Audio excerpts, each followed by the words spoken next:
Hey everybody, welcome back to the Banger Bar. I am Sarah and this is Overkill Reviews. I've been super busy the last couple of weeks riding my bike, getting hit by a car on my bike, and reading stuff on the internet about an album that's gonna piss you off. That album, of course, is the newest studio offering by WINTERSUN. It's called Forest Seasons and it's out today on Nuclear Blast.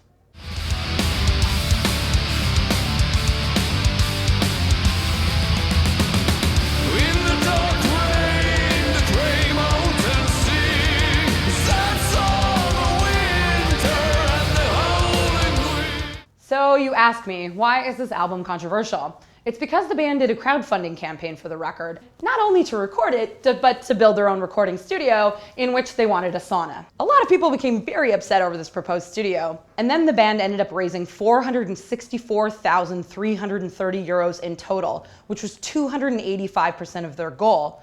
Hell, this is legendary. It's actually groundbreaking because this even surpassed the Protest the Hero crowdfunding goal, which hit over $340,000.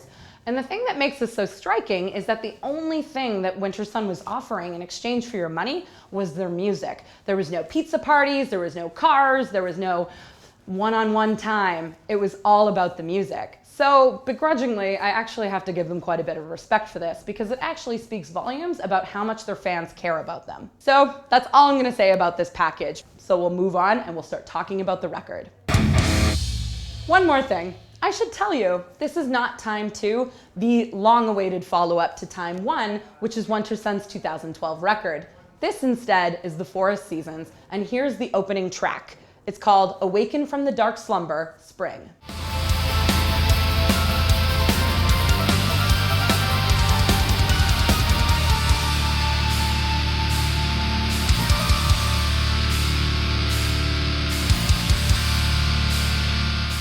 So with this intro, I think you should already be quickly understanding what WINTERSUN is about. They're symphonic, they're big, they're epic, and they do have a lot in common with frontman Jari's previous project, which is Ensifirium. Further to that point, the band has lots in common with epic bands, and when I say epic, I mean bands like Camelot, Moonsorrow, and Insomnium. This is music that is overproduced, it's very clean, there's tons of backing layers, and it's very big and it's meant to be swelling and to almost be an assault to your senses. Accordingly, this band also has a lot of people who fanatically worship them and hate their guts. And there's no place to better see that juxtaposition than if you go onto the review section of Metal Bible Encyclopedia Metallum. There you'll find tons of raving reviews, including things like 100%, Behold Perfection, and my personal favorite, just because it's hilarious, a 58% review titled, Buy Your WINTERSUN Action Figures at Toys R Us. If you're already familiar with WINTERSUN, you might be impressed by the fact that Jari's vocals, the death metal vocals specifically, are becoming a lot smoother and more powerful.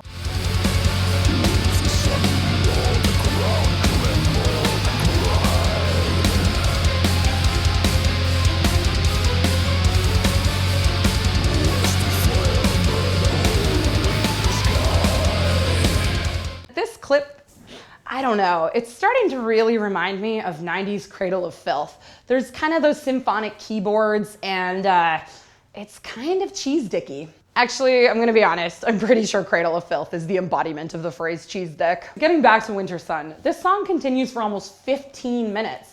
And that is one of the main issues with this album already. There's only 4 tracks and they're minimum 12 minutes each. And that's kind of tiring to listen to. As made evident on WINTERSUN's previous album, the band has been favoring longer and longer songs. And so it's not unusual to be seeing this on now their 3rd record, but that doesn't mean it's necessarily a good shift for the band. For more evidence of a long song with a lot jammed in, it takes over 2 minutes for this song to really get started, but when it does get started, you start hearing some amazing drumming. And it's because their drummer is an amazing drummer. His name is Kai Hato. Here he is on full display. This is 2 minutes into Eternal Darkness, Autumn.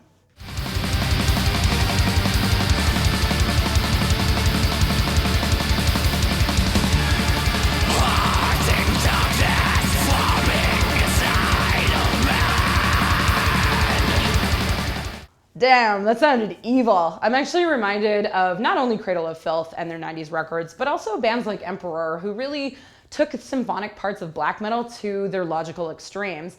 And I really wish that the entire song went like this if it weren't 14 minutes and 8 seconds long. Instead, it goes off in a dozen other directions, like this one.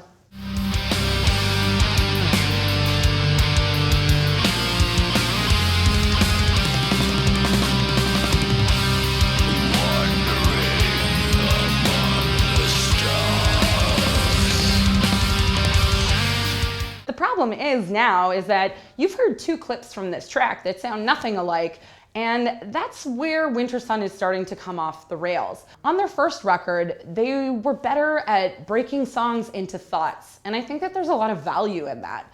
So unfortunately, I'm starting to get tired of listening to this record, and even though they're brilliant musicians, and that's kind of a shame. Thankfully, they kind of rein it in for the album closer, which is called Loneliness Winter. It's part 4 of the record, and I think it's a lot better consolidated than the remainder. Here it is.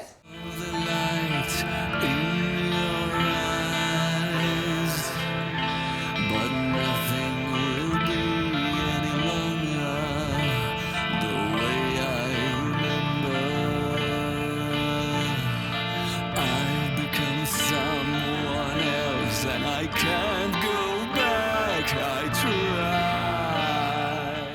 So for some of you, this might be a come down because you're getting a really strong sense of the melancholic side of WINTERSUN, and the band is actually really proficient at it. It's beautiful. I feel like they're really summing up the thing in Finland that all Finns get to deal with, and that is the midnight sun phenomenon and also the polar night period.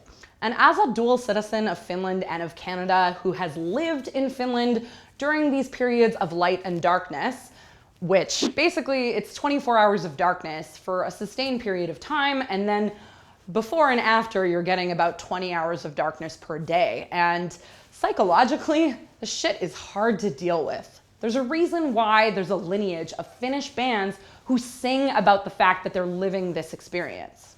Case in point, here's another part of the song, and it's near the end of the track.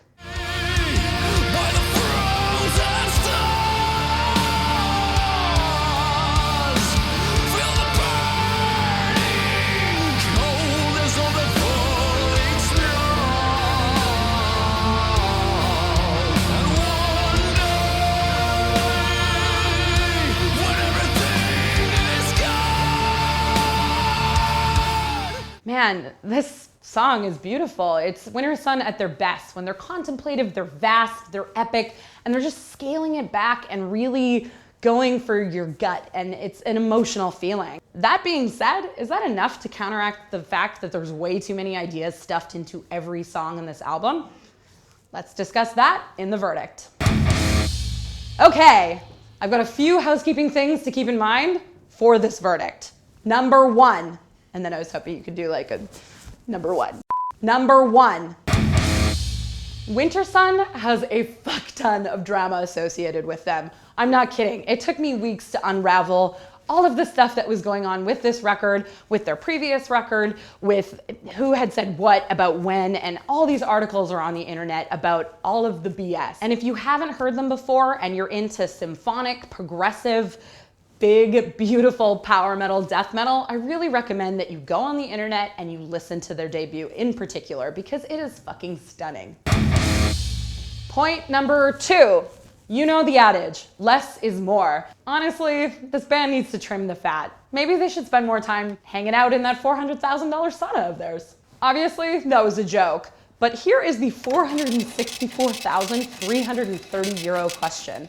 Was this album worth the payout? From a critical journalistic perspective, I would absolutely say yes. This album will make WINTERSUN fans happy. For all those reasons, I'm giving this record 3.5 skulls out of 5 here on Overkill Reviews. Don't forget to subscribe so you can catch us every week hating on the things that you love.